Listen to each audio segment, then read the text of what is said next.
So last two sections, I think we need to have some discussion on those two sections. So one is the other challenges.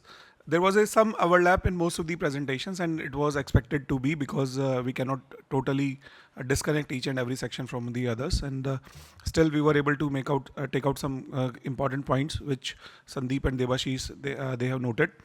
So the first section, in the last round, the Dr. Sunil Gupta section. So any comments from the panel or the consensus group, which was regarding the other challenges. So he did try to cover the other challenges, different scores, different scales, and comprehensive assessments and all.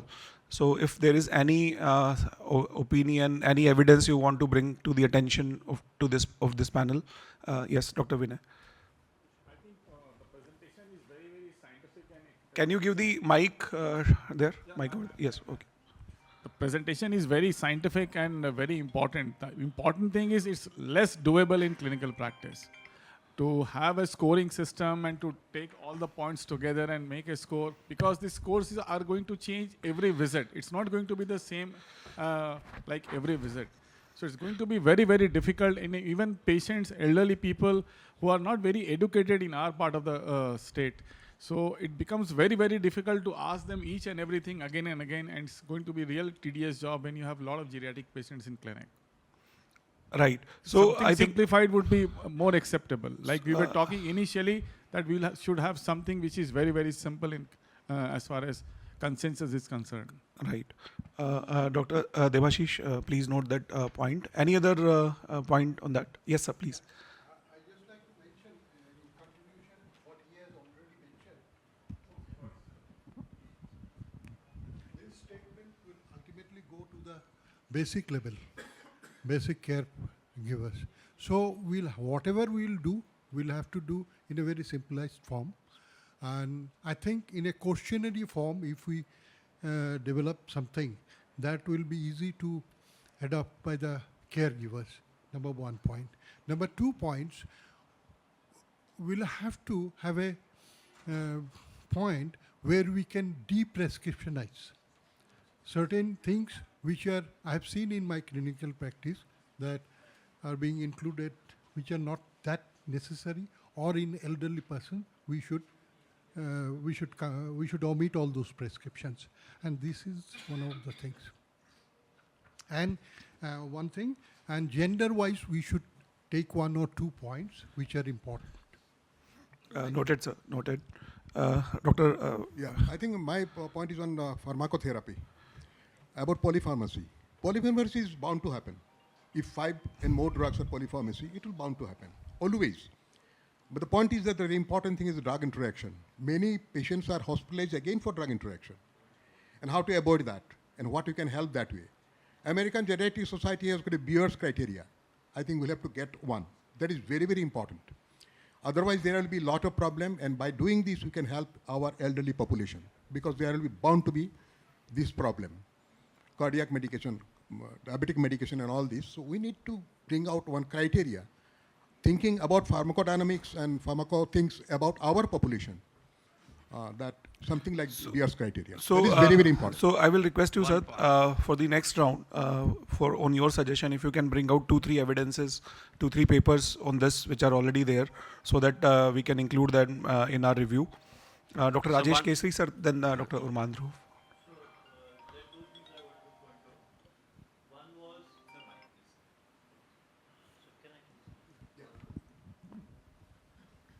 So there were 2 things I would rather like to pay attention to here. One is exercise recommendation, and Dr. Sunil sir had mentioned specifically balance training. So these are 2 things which are absolutely differently done in this age group, and which are at the same time very essential.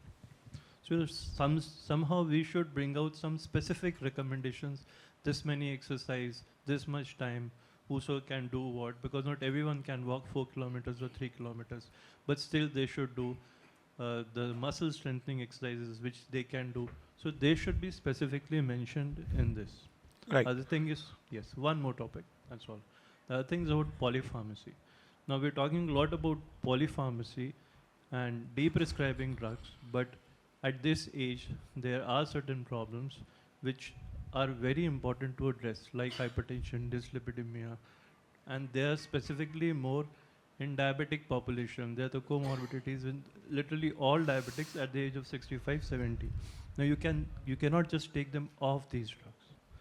At the same time, as you yourself mentioned, that a physician is seeing a patient, so you can't send that that patient to a cardiologist, to a neurologist, to an orthopedic. So there should be at least some guidelines, Some section some we will have. recommendation, even as sir had mentioned that in low resource setting, Dr. Sunil had mentioned. So we can bifurcate that, but have some recommendations, so at least this much for hypertension, for essential drugs, let's say statins, or for neuropathy, because these are some of the culprits which result in falls. So what should be the, I think these are also some things which we should ponder So on. I think nice suggestions by Dr. Rajesh, and team has noted that. And yes, Dr. Dhruv, Three things. One was, if we are restricting ourselves as far as elderly is concerned to chronological age, RSSDI will already takes care of age. So we are not adding practically anything else to it. Number two, if we are thinking about the rest of the two parameters, cognition and frailty, then we need to have evidences that in frail patients, so-and-so drugs are not working. It's a logical thing that hypoglycemia should not occur, but we need scientific evidences because we are putting recommendations. And the third thing is, it is a question about elderly patients having diabetes. So we'll have to keep ourselves away from rest of the instructions, which is going to help all geriatric patients. But we'll have to restrict ourselves only to diabetic elderly patients. right, sir. Dr. Jagdish, and then Vitul sir, I will ask you. So adding to the simplifying the regimen of treatment, like addition of fixed dose combinations, use of fixed dose combinations, and government is right now banning specific combinations. So I think government should think about that because to reduce the pill burden, we should use fixed dose combinations. And second thing is simplifying the exercises like seating exercises, then use of resistance band for the muscle training so that they can do everything at home. And to increase the accessibility, we might need to expand the training of diabetes educators, because right now the NDEP or other diabetes educators, they get absorbed in the clinics. So we should train local people like the retired teachers, those who are actually remaining in their locality, and people know them and respect them, so that they can be of some use. And the other young generation people who stay at their locality, they can also be trained to take care of the patients in their locality. So these are few suggestions. Thank you for your suggestions. Dr. Vitul So Gupta, then I will come back to this So side. basically, I will stress on two things. One's like Dr. Arvinda has told, resource constraint and ideal guidelines should be there. And second is we should come up with a document, one-page document like a National Hypertensive Initiative, which the government has adopted with a simple protocol that in elderly we should come up with to reduce the polytherapy also. And for socio-economically deprived section of the society, we should have a economical sort of drugs and a simple protocol so that they can also avail the things. Thank you, and I will request, if something has already been said by some of the other panelists, then please we can skip that, and if something new has to be added, then you are most welcome to add. Yeah. So.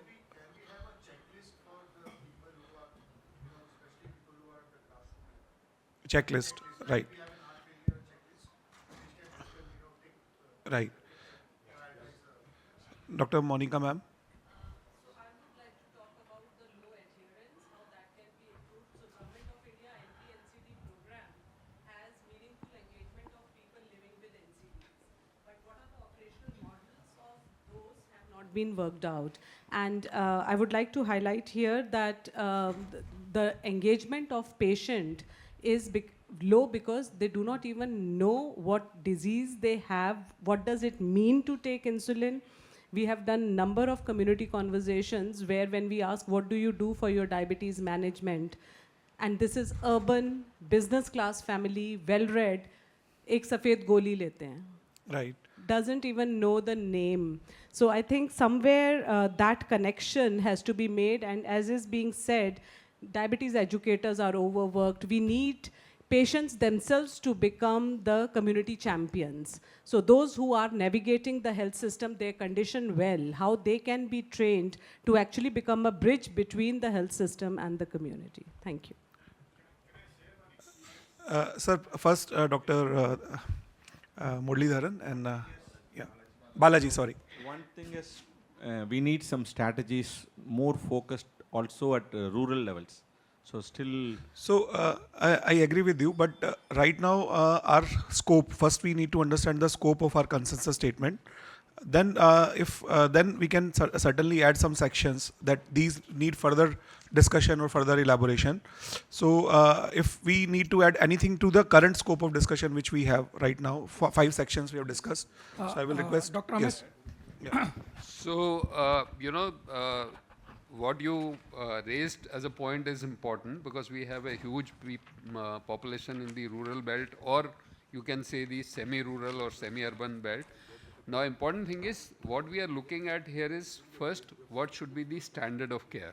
That is one. Then within that standard of care, we will also work out levels of care because socio-economically also a similar situation is going to be there. So we'll have levels of care, which is like primary care where bare minimum of the facilities are there or person cannot afford much, and the comprehensive care where, it should be ideal. And one thing, your points, as Sarah said, and we do not want our guidelines only to be pharmacotherapy-based guidelines. RSSDI is already doing that, so we will be having a lot of guidance from the RSSDI. Already the old guidelines exist. So can we add some value to whatever the work RSSDI is also doing? So it should be complementary, and adding these sections will certainly be helpful for other guidelines as well. The Yes, use of digital tools in managing elderly diabetics, especially WhatsApp conversational bots. Yes.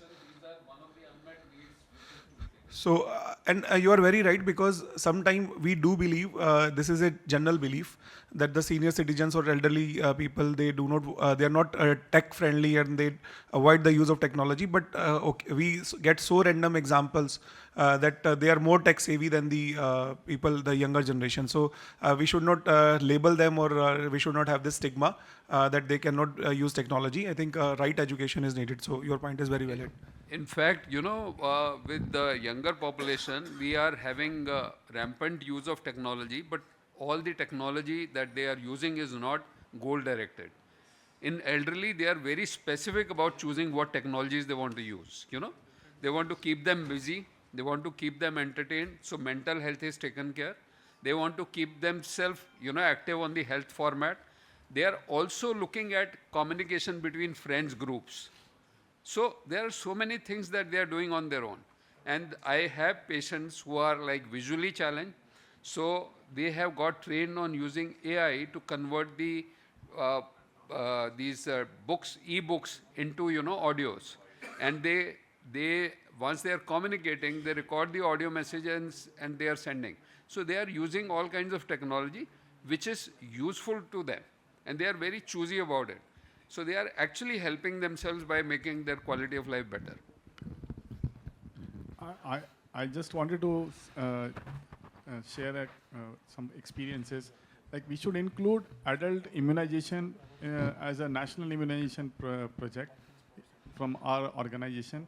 That adult immunization is equally important than the immunization. So immunization is one area which we should address. I think this is what we have missed in our discussion points. Yeah. Important point. And Sandeep just noted down. And secondly, some screening for cancer should be included, because in elderly population, again, early detection of cancer would be very, very useful and treatable and less expensive than actually. Vinay, I think if we go into other comorbidities in detail, it will be very difficult to keep focus on diabetes.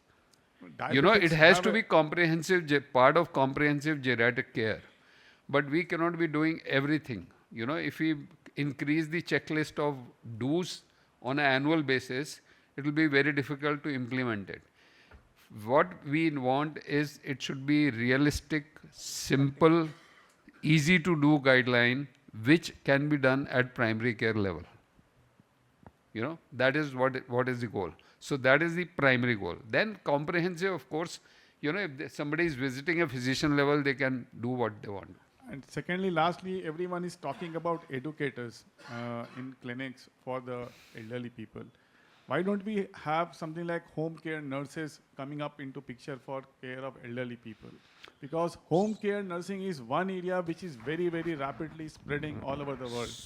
So it is already there in discussions, but question is looking at our demography and, you know, challenges of socio-economic strata, how many people can get it done? So I have mentioned about the accessibility. Accessibility and social support is one area which includes all these things actually. Prashant wants to make a comment. Then we will go to the Delphi process. Sir, Yes, Dr. Mahesh also. Prashant, then Dr. Mahesh. just Yes. two comments. One is on the importance of caregiver education. So I have gone through many of the guidelines. So all these guidelines mention about the caregiver education, but they do not have a specific set of guidelines, especially for caregivers. So these are people who take care of the elderly patients with diabetes. They may not be very sick or they may not be bedridden. They might be good. They might not be that fragile, but they will have a caregiver at home. So it's very important to have that set of points which you have to teach the caregivers so that they are taking care of the medications, they're taking care of the glucometer use and the insulin injection timings. In some homes, the caregiver prepares a meal for the patient. So it will be good if we can have a specific set of caregiver guidelines, because it is very common in my part, because most of the houses, there will be an elderly father and mother and something like a home nurse who will be there. It might be a single person who will be standing throughout their lifetime, or every 6 months there will be an agency who will be recruiting these home nurses. So that person will be in complete charge of that elderly individuals. The children will be abroad and they will be sending the money, and everything will be done by this caregiver. So Prashant, excellent suggestion. I would just like to again simplify the process. There are three components. One is the science, then there is a policy, and third is the implementation. So right now our focus is to synthesize the science first. Then probably as an extension of this group, we have Dr. Monica, who is from the public health. We can talk about what can be the policy. Can we add something to the policy? And then third part of document, this can be another document, that whatever we have synthesized as a science, then this paper can come up as a solution, as a implementation paper, that what should be done as a implementation phase. So all the suggestions which has been raised by many of you, they are coming from the implementation side, and they are all valid. So I think it is a stepwise process, and I think from public health background, Dr. Monica is doing this a lot. So we can break down this, let us first do the science. We have this consensus on the science, then what is to be done. Makkar sir will also agree. Then we think about that, how do we influence the policy, because some things are to be done by the government, but we can always give them some document that this is to be done. And then the implementation, which we carry the advocacy part, that how do we circulate these guidelines, how we ask our physician colleague to implement that. So, you know, when I was talking just before this, I mentioned some key points that we have to keep in mind is, one, we have to be realistic in what we are recommending or what we are making. Second, we have to see whether there is feasibility of doing what we are recommending. And third, are these recommendations really going to make impact in terms of outcomes? You know, if these three criteria are met, I think we will be able to synthesize a pretty nice document. So just one addition is, physical therapy is most important in this. Physiotherapy and mobility of the patient is very important. So in our treatment protocol itself, we should, instead of saying 150 minutes a week like that, we have to be very specific that this much of walking, this much of muscle strengthening and exercise should be done, and that should be in our therapy only, actually. Point taken. Sir, one last point.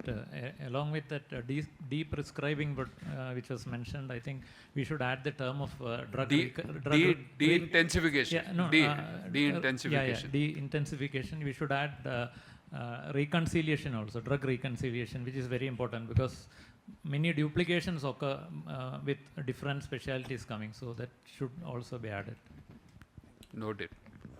So let us move to the next round, which is going to be Sandeep and Debashis are going to lead this round. They will present to you 3 statements based on each section. Right now, because we don't have voting pads and we don't have anything to record, so we can simply have a show of hands that you would like to rate this statement from 1 to 3, or 4 to 6, or from 7 to 9. And we will again send this questionnaire to you in email with a Google form where you will be able to rank them again. So that if we find any point where we need discussion, then we'll break in between. So we have 15 questions, 3 questions in each set, and the Sandeep is going to run us through those questions.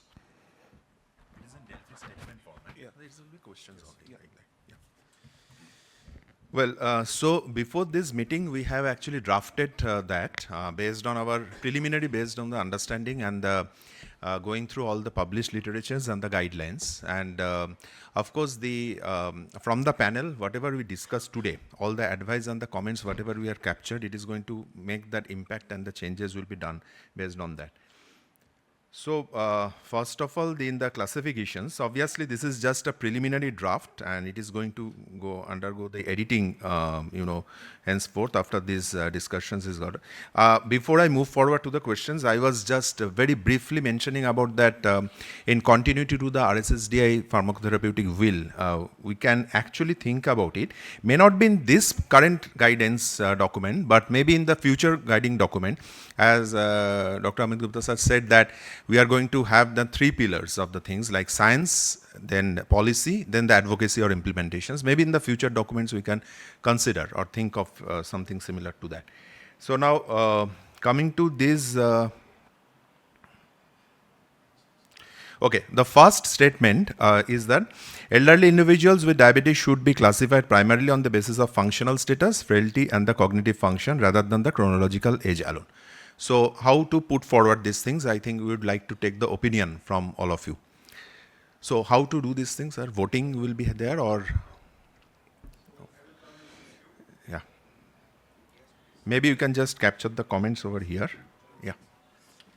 So how many of you will rate this statement on a scale of 1 to 3? 1 to 3 is that you don't agree. 4 to 6 is again that there is some agreement, but you are not on positive side, neither on the negative side. And anything above 7 and 9 is that you all agree. So I think this is a statement. First, I will ask how many of you will rate this statement between 7 and 9? So I think this is the statement which almost we have more than 90% agreement from the show of hands.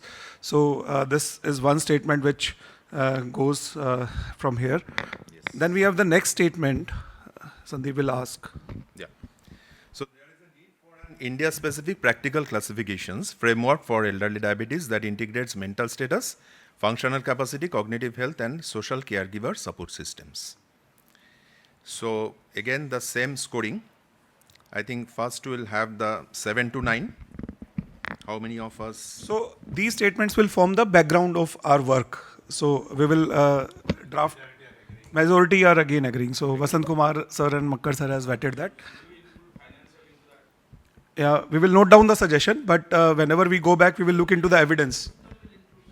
So I think you have to change the term social caregiver system to socio-economic support. Put socio-economic support, that will cover everything. Sure. Right. Sure. Good suggestion. I just make the change right now so that. No. Yeah. That's good. Right.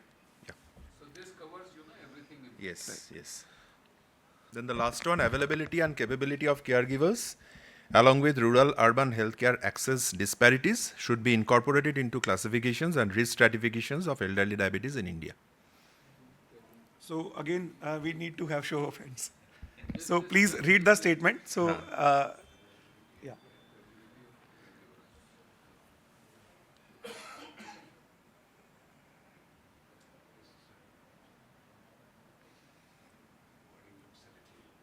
Or any. This will need to be restructured. Okay. So we can have again scoring. We will restructure it. So this will again be decided by the consensus. So 1, 2, 3, how many? 1, 2, 3? 1, 2, 3. So we have 1, 2, 3, 4, 5, 6, 7, 8, 9. A lot of people 1, 2, 3. So I think this needs restructuring. So we will restructure this question and we will come back with refined statements. So what should be here? So couple of few quick inputs on this. So what should be changed here? What should we change? Availability of caregivers is fine, but I think availability and capability, instead of capability, we should have availability and skill development of caregivers. So availability, skill development, or education of the caregiver, right? So this is one.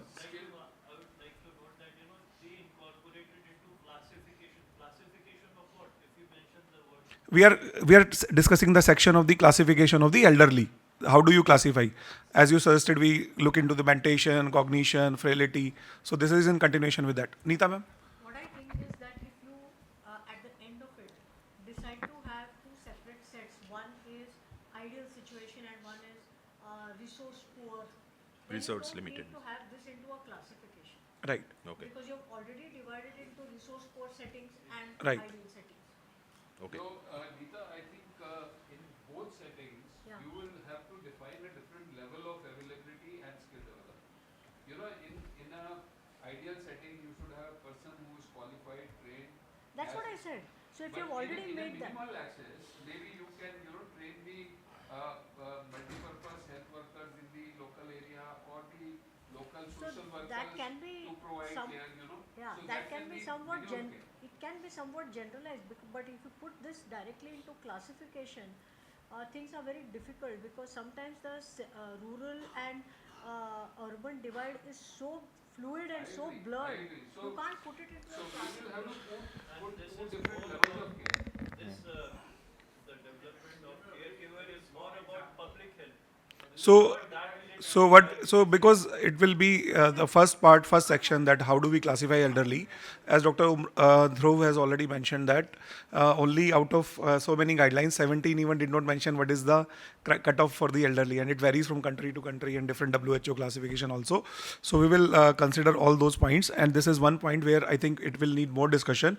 We will send you this our email, and when we have next round of voting, maybe think about this. Rephrasing, And restructure. please, Yes. any section you feel more inputs which you are not able to address right now, give right now, you can always give it in the form of the email. We will provide you an email. You can always write an email and send your suggestions, and you can consolidate the document. So we will try to incorporate all the suggestions and then see what is backed by the evidence and where we do not have any evidence. So we will evaluate those suggestions on the basis of the evidence. Right. So we go to the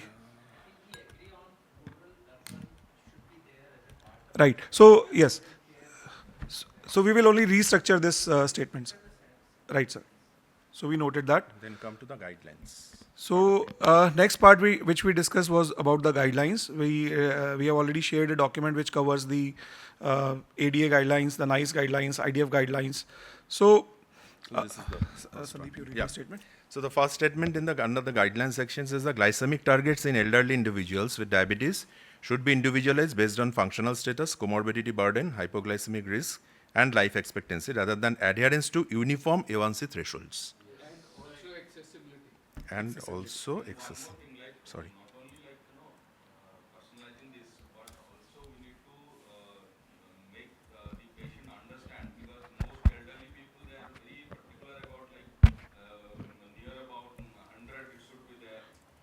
So let's before commenting first have a vote on the score.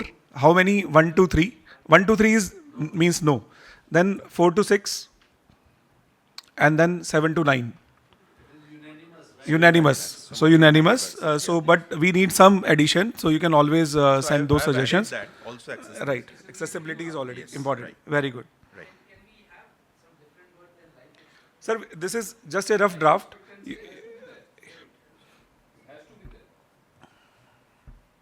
Okay. Okay. So we move to the next question in the section.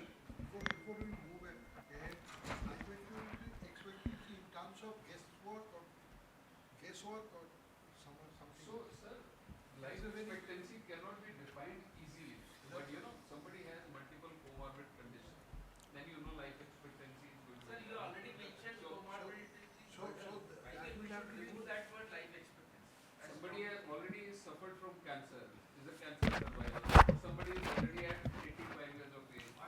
Sir, I think we keep life expectancy because the comorbidity burden will again define the life expectancy. So it for some ADA also, if you see, they gives you from lower to higher. It doesn't give you a cutoff. and why just to bring your attention to this rationale for inclusion is that while all major international guidelines, they do advocate individualized targets, real world Indian practice continues to rely heavily on fixed HbA1c benchmarks. And so this is the reason that we want to address this particular question. So we will do a minor tweaking into this, but it has been approved by majority of the consensus. And the next statement is the avoidance of hypo should take the precedence over achievement of stringent glycemic targets in the management of elderly with diabetes. So all of us agree, right? All of us agree, right? So more than we will discuss more the points where we don't have consensus. So I think we can move to the next point. Assessment of geriatric domains, including frailty, cognitive functions, functional dependency, and fall risk, should be integrated into routine clinical decisions making in the days. Right? I have a suggestion here. Geriatric domain is to be added, but when we talk about this, when we go to the previous section, maybe we can take this in pharmacotherapy. Currently, sir, we have started using GLP-1 and GIPs in Indian setting. And there are a lot of challenges with that, with the sarcopenia and all. So I think we should also include at some point of at some stage. That becomes part of this statement in any case. Yes. Right. If you are looking at assessment of geriatric domains, right. You are looking at frailty, cognitive function in decision making. So that is integrated. The second thing is now there are studies which have shown that GLP-1s actually benefit. Yes. Yes. And there is data on SGLT2 inhibitors also benefit. Yes. So So we will include these into recommendations. So yes, because many of the practitioners, they become confused that whether they start GLP-1 at the age of 70, 75 years or not. So this is a real practical question. So we address that. Right. Done. So it is approved by 90%, more than 90%. Right. Good. So this is done. Done. So we move to the next section, which is the unmet needs. This is clinical, social, health system unmet needs. Yeah. In elderly diabetes care. So let us move to the Delphi statement C1. So frailty and hypo remain under recognized yet clinically significant unmet needs. Yes. There will be some kind of overlap, but yes. when we redo this document, once we'll just kind of integrate all of them, there we'll just fine tune it. Repetition will be removed. Yeah. Right. Okay. Why not add drug interaction also? These are very okay. common. We are not recognizing it. Which one? Drug interactions. Drug interaction. Show polypharmacy.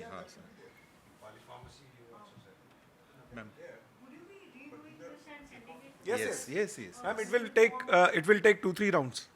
Not it is not going to publish. Just a fast cut it is just free so that all of us know that what is the document all about, and then you are free to send your inputs and comments. Okay. The next statement is inadequate caregiver support and social dependency represent major barriers to optimal diabetes management in Indian elderly. Yes. We will revise that. We have Yes. already. Yes. Inadequate caregiver support and/or knowledge. And or knowledge. That was included in the previous one. Skill building. Skill development we added, na there. Here also actually. Here, So skill development, education. education, Giver support and educating the caregiver. education, Support oblique education. educations, Of the caregiver. And socio-economic you should have. Socio-economic. Right. socio-economic. So after these adjustment, it is above 7. The ranking above 7? Unanimous. Okay, done. Sir थोड़ी exercise होती रहेगी ना, हाथ ऊपर उठते जाए. Right. So we move to the third statement in this category. Therapy adherence, insulin administration, monitoring, and nutritions are heavily caregiver mediated in India, yet this dimension is absent from most clinical algorithms.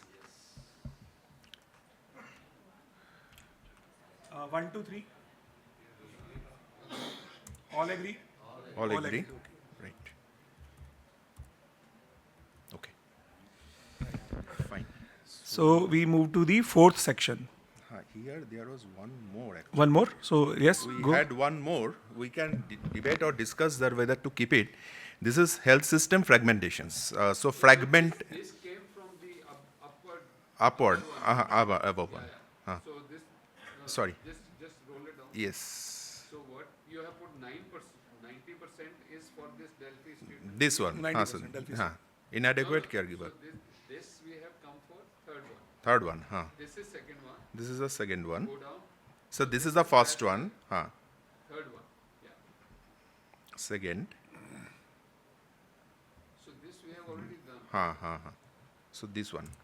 So fragmented healthcare delivery and lack of integrated geriatric diabetes care models constitute a critical health system gap affecting the health outcomes in elderly population. Here you are mentioning rationale for inclusion, polypharmacy, Over-treatment, therapeutic drug inertia. interactions also Yes, here. drug interactions. Okay. Drug interactions also. Will come here. Yes. Previous statement. Yes, ma'am. One. Yes. Can you go to the previous statement?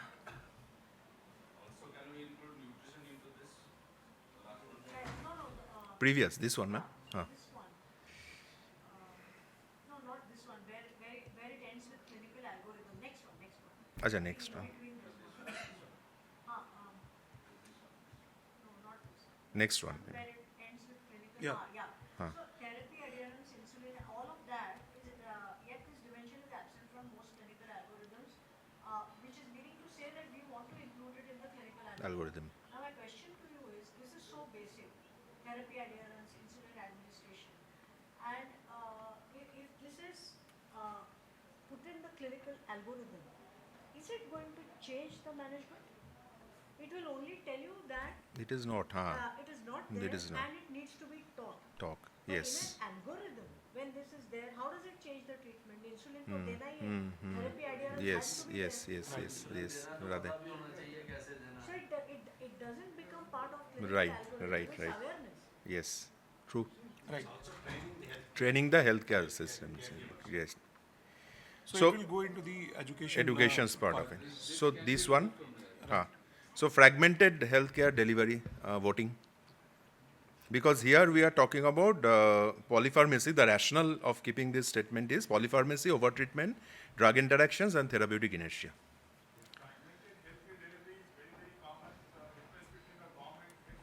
Private and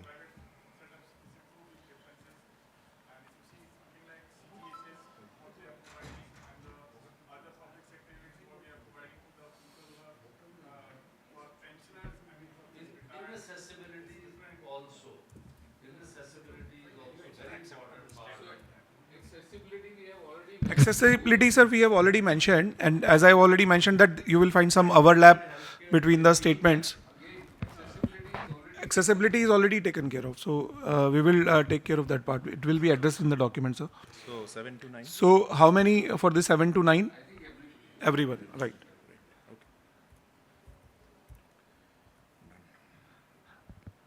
Next. It is 90, not 905. So sorry. Here the keyboard is having some problem.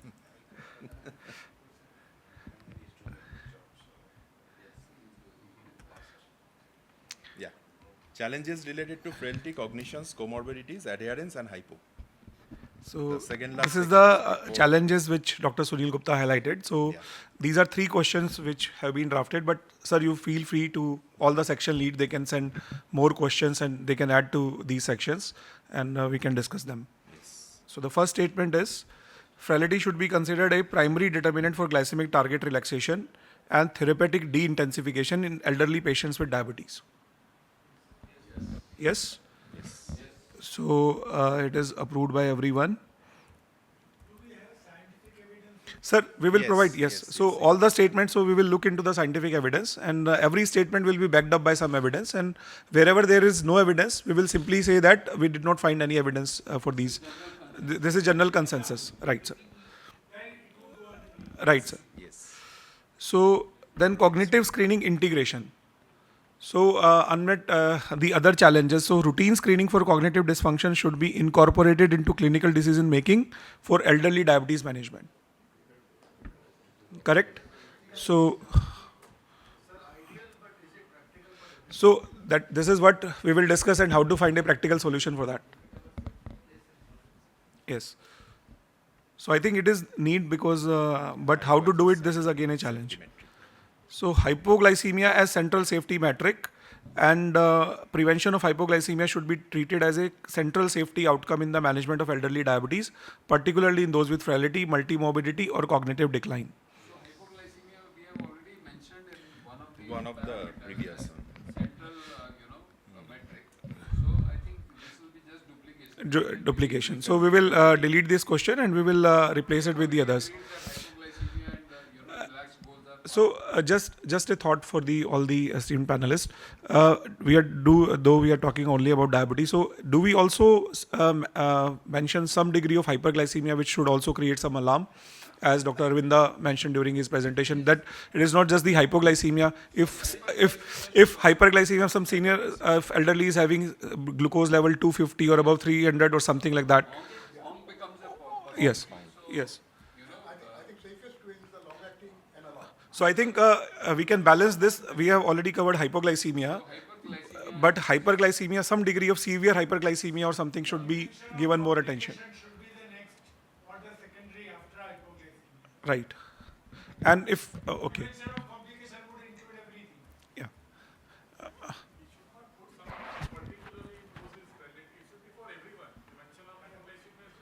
No. That is, sir, that is, as a general statement, we always want to minimize hypoglycemia, but sometimes we do see our elderly people with very high doses of insulin, no monitoring, sulfonylureas being prescribed without any consideration. So,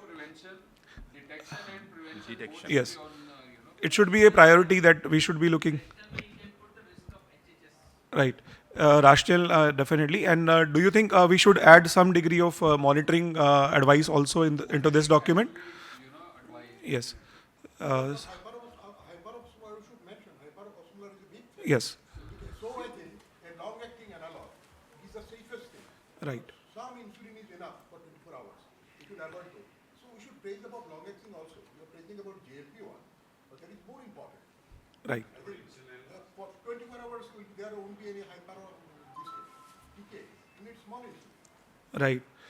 So we will, I think this statement is at a score of around 4 to 6. I will put it into a 4 to 6. Reframe.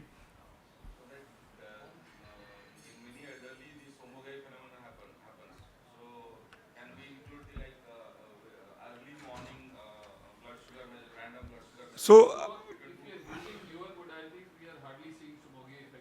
right. We are particular about using, the safer options now. So I don't think that should be a big challenge. Yes. Then This is pharmacotherapy. pharmacotherapy. This is the last section. So Sandeep, you. Yeah. Glucose lowering therapy. This is pharmacotherapy last sections. Glucose lowering therapy in elderly patients should prioritize agents with low hypoglycemia risk and high safety tolerability over maximal glycemic efficacy. Agreed. Okay, then the next one is DPP-4 inhibitors represent one of the most suitable add-on pharmacotherapy classes for elderly with diabetes due to their safety and hyponeutrality. Yeah. No, it is coming. I think it should. I was wondering, nobody is asking a question. So we are making a statement and committing to DPP-4 inhibitors. So there should be some people who will be asking question, why you're only DPP-4 inhibitors. Right. Yes. So, definitely. Balance. Yes. So there are a lot evidence supports the use of DPP-4 inhibitors. So there is no doubt. So we will have a statement on this class of drug. And then I think we need one question which everybody will discuss. The GLP-1 and GIP based therapies. Right. They should be addressed in a separate section because they come with their own set of challenges in elderly population. Sometimes because for benefits as well as the challenges. Because recently at the AOCO, Dr. Vinod Kumar presented that. Yes. SGLT2. Include a separate statement on that. Yes. These True. molecules not only sugar control, but they'll have the cognitive impairment, dementia improvement. True. Yeah. Right. I just put a comment. Another thing is like instead of mixed starts, use of high gas. Then the next one is when insulin is required in elderly, simplified basal-based regimen should be preferred over complex or pre-mixed insulin strategies. Right? Okay. Here I just like to mention one point. Yeah. Yes, sir. Because insulin, how should be given? Whether by device, pen, that should be, because we are considering elderly, statement on elderly patients. Device and pen as a statement, in the statement we should encourage that. Use of thing is, I think, complex. When statement is required, simplified basal-based regimes using modern insulins. using Basal modern. can be NPH also. Okay.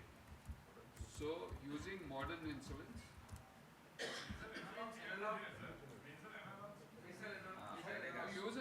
Analog insulin you can say. You can generalize it. Sir, I think putting a word to modern or the analogs will leave. Yes. If you are using NPH, then you are Yes. So rather than favoring one, For Indian population, Sir- you already say about poor versus rich, you said about urban versus poor. now You something like you language cannot is depend available. on Sir, it yes. all depends on the situation. So here we are talking. Something is always better than nothing. But that is right. But we are You are not ADA. we are It's an Indian talking of consensus. preferred. Sir, what we will do, we can find a one solution for this. We can mention the advantages of insulins, analog insulin or the other, as per the evidence-based, and we can highlight the disadvantages of using NPH. We do mention the NPH, but we can mention that. What we are mentioning here is when insulin is required in elderly patients, simplified Basal-based regimes regimen. using modern insulin should be preferred Right. over complex and pre-mixed insulin strategies. So, sir, we can skip the modern word also. I could be the minority, but it depends. No, sir. No. Every viewpoint is respected. What I am saying is that when we will discuss. Yes. So there is no. I think there is no opinion of difference regarding the basal insulin and the use of the device. The only question was that this is the first choice.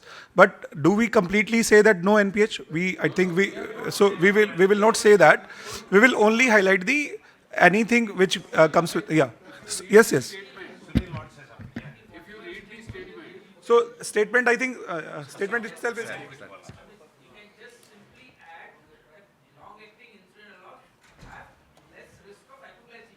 Sir, we will add in the discussion. We will add in the discussion. discussion में आएगा. What we are saying here is simplified basal-based regimes using modern insulin. Sir, in 10 minutes. We are not saying it is the answer. Yes. I will call you, Makar sir, and then we will summarize and finish. Yes. Yes. We will put. So, how many marks to this statement? 90%. 90% हो गया.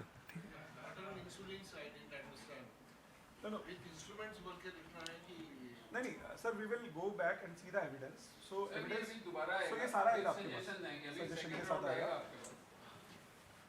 Or the last one is the structure deprescribing need. I think we had a lengthy of De-intensification. de-intensifications. So periodic review and de-intensifications of the glucose lowering therapy should be undertaken in patients with frailty, multimorbidity or limited life expectancy. Right? This is fine. Thank you, sir. So I think good job done. Should we mention statin should not be started after a certain age? Because generally we recommend statin in all diabetes. So again you are saying number. You are saying a number. Which age? So if you are not having frailty, you are physically fit, functionally fit, mentally fit. Why do you want to walk that? Some sort of. So again, this will become one full consensus. Let's not get into this. So, first of all, I am thankful to all of you because I think it was a good brainstorming exercises. So, big round of applause to all of you.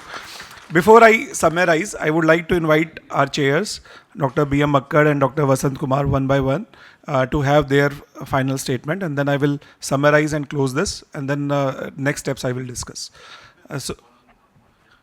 Yes. Monitoring, we discussed that we will have. So, Makkad sir, first you. Thank you, Sandeep sir. Thank you. Sir, Dr. Vasant Kumar, you want to? So I will invite Dr. Vasant Kumar to make his statement.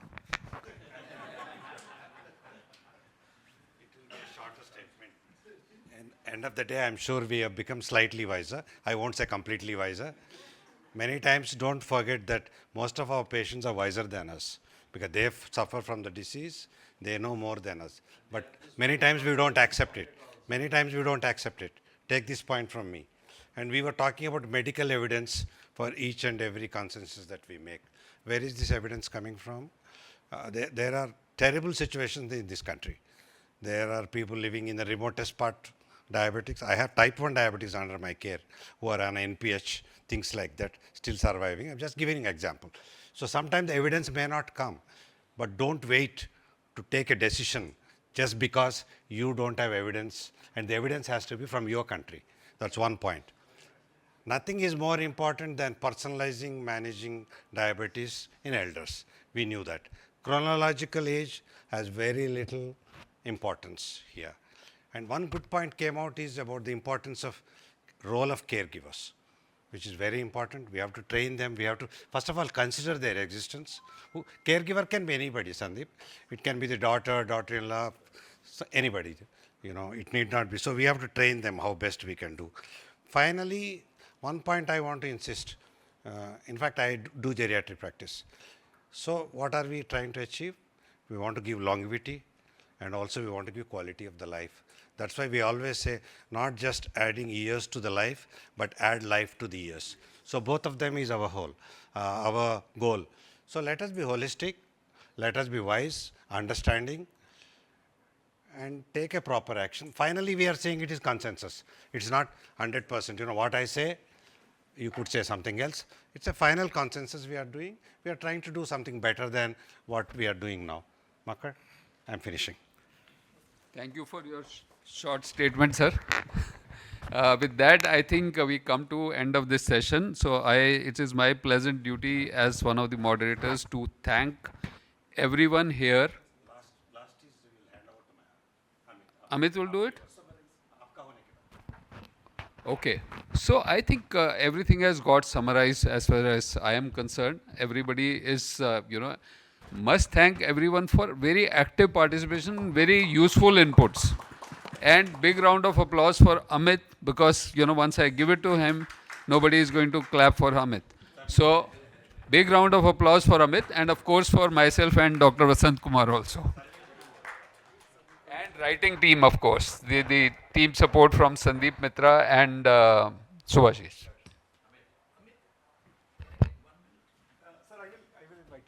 So just to mention that, as you know that most of the things, Diabetes India leadership thought that this year we are going to do a different consensus statement. So management of diabetes in elderly is one of them. And big round of applause for Diabetes India leadership, Dr. S. Arvind, Dr. Bansi Sabu, Dr. Sanjay Reddy, who some of them are roaming around in different holes. So I think they deserve a lot of applause for setting this up and giving us this opportunity to set up these guidelines. Then we started with an idea that we will do something. We tried to follow a scientific process. As sir has already mentioned, this is a consensus. And it is not just the evidence. In the consensus, the experience does matters. And that is why a lot of you shared your experiences as well. And they will also help us in shaping the guidelines. As I earlier mentioned that we are not just pharmacotherapy centered guidelines. We will try to, even if we address few points, not every, I'm sure we cannot solve each and every problem associated with the care. But if the guideline can help a physician take a better decision regarding the elderly in coming time, this will be of great help. Second thing is that the next steps which I wanted to tell you. Now we have a draft. We know that what are the points we have agreed, what are the points we have not agreed. We will redo this draft. We will circulate among all of you. You will be given a couple of weeks of time, 3 weeks of time to come back with your inputs.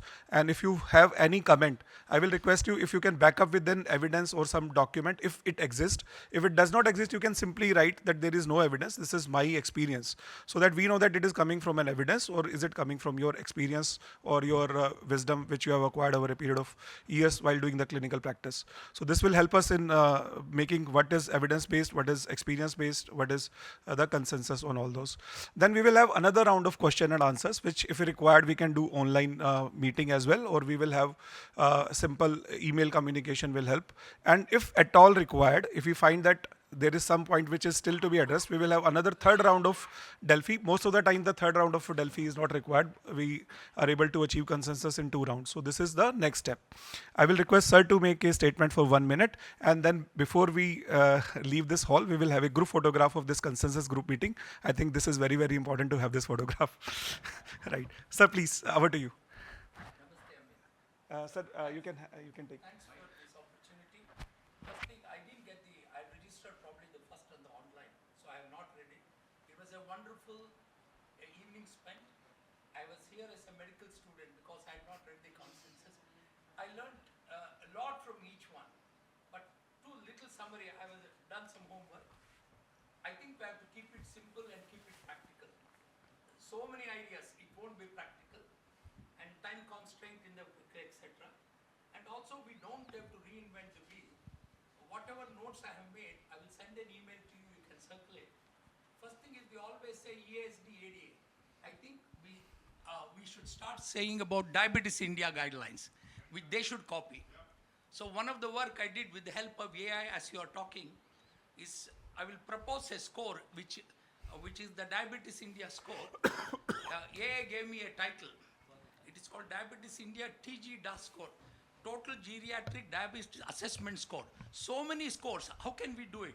A new patient come to, okay, by the way, I'm in the geriatric group, so I've thought about myself.